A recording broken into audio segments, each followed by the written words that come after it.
नंद के घर आनंद भयो, हाथी घोड़ा पाल की, जय कन्हैया लाल की। दर्शकों, भगवान श्री कृष्ण की झांकी हर घर में विराजमान होने वाली है और इस जन्माष्टमी पर हमें भगवान श्री कृष्ण को मनाने में कोई कसर नहीं छोड़नी है। उनकी पूजा अर्चना करने में कोई कसर नहीं छोड़नी है। ज़रूरी नहीं कि हम बहुत सारी सामग्री उनके लिए अर्जित करें। सबसे पहले तो हमारा अपना हृदय उनके लिए तैयार होना चाहिए। उनकी पूजा के लिए उनकी पूजा अर्चना सच्चे मन से करनी चाहिए।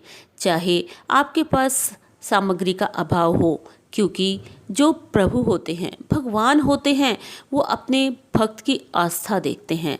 आस्था से ही वो उसके हृदय और उसके घर में विराजमान होते हैं।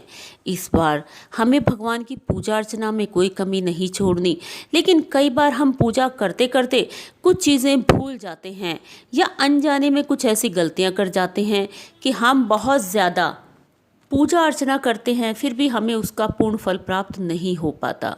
इसमें हम कुछ ऐसी कमियां कर जाते हैं जिनका हमें पता ही नहीं चलता। जैसे कई लोग करते हैं कि जन्माष्टमी का पर्व आया, उन्होंने व्रत रखा, वो पूरी सामग्री अर्जित कर लेते हैं और दिन में ही सारा पूजन कर लेते हैं, जबकि हमें पता है कि भगवान श्री कृष्ण का जन्म रात्रि में रोहिणी नक्षत्र में हुआ था। तो हमें ध्यान रखना है कि भगवान का पूजन रात्रि में भी हमें करना है। दिन में हम भगवान का आसन लगा लेते हैं, पूरी तरह साफ सफाई करके आसन लगा के भगवान कान्हा जी को झूले में विराजमान कर देते हैं। उनके आसपास जो भी सजावट करना चाहें वो कर देते हैं। स्नान कराना उनका मेन काम है कि जब हम कान्हा जी की पूजा करते हैं तो हमें उन्हें स्नान कराना है। लेकिन ध्यान रहे, स्नान हमें रात्रि में, जब उनका जन्म हो जाता है रोहिणी नक्षत्र में, उसके बाद ही हमें कान्हा जी को स्नान कराना है, उससे पहले नहीं। और स्नान कराने के लिए हमें कुछ ऐसी सामग्री लेनी है जो हमारे पास घर पर ही होती है। ज़रूरी नहीं है कि आप उसको खरीद कर लाएं या अर्जित करें। अगर आपके पास वह सामग्री नहीं है तो केवल आप कच्चे दूध से या दही से भी कान्हा जी को स्नान करा सकते हैं। लेकिन अगर आपकी श्रद्धा है, आप अर्जित कर सकते हैं सामान, तो सबसे पहले गंगा जल से स्नान कराएं, उसके बाद दूध से, कच्चे दूध से स्नान कराएं, इसके बाद दही से स्नान कराएं, उसके बाद घी से स्नान कराएं और उसके बाद शहद से स्नान कराएं। उसके बाद स्नान कराने के बाद आपको पंचमेवा से स्नान कराना है कान्हा जी को। और स्नान कराने के बाद उन्हें नए वस्त्र धारण करवाने हैं, नए वस्त्र, नया मुकुट धारण करवाना है। लेकिन ध्यान रहे, जो पुराने उनके वस्त्र उतारे हैं उनको आपको एक तरफ रखना है, जो कि आपको अगले दिन पीपल पे चढ़ा देना है या बहते हुए जल में प्रवाहित करना है। अगर आपके आसपास बहता हुआ जल नहीं है तो कोई पुराना पीपल का पेड़ है तो उसके नीचे भी आप रख के आ सकते हैं। अब इसके बाद हमें कान्हा जी का पूजन प्रारंभ करना है।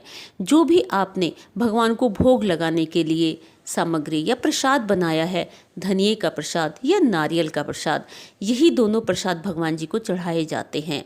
कुछ लोग धनिये का केवल प्रसाद चढ़ाते हैं, धनिया पाउडर लेकर उसमें मीठा मिलाकर, और उसके अंदर थोड़ा सा घी का छींटा ज़रूर डाल दें और वो प्रसाद आप भगवान को लगाएं। लेकिन ध्यान रहे, भगवान का प्रसाद अभी अधूरा है। भगवान का पूर्ण प्रसाद कैसे होगा?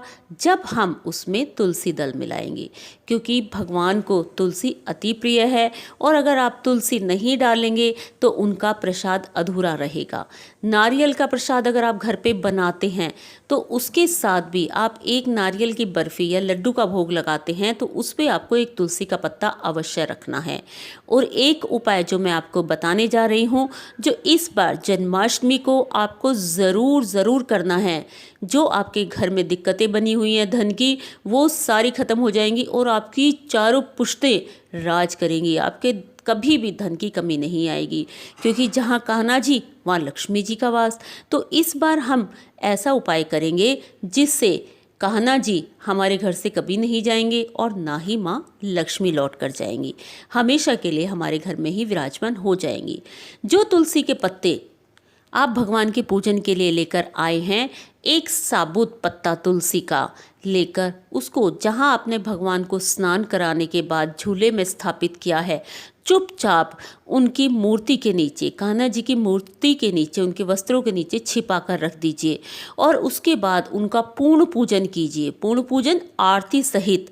और आरती करने के बाद आप सभी को आरती दीजिए, प्रसाद दीजिए और जो पत्ता आपने वहाँ रखा है उसको छेड़ना नहीं है, उसको आपको जन्माष्टमी से अगले दिन वहाँ से चुपचाप निकालना है और निकाल कर जहाँ आप अपने पैसे या धन जो भी आप रखते हैं अलमारी में या तिजोरी में, जो भी आपके घर में स्थान है, वहाँ पर उसको आप रख दीजिए।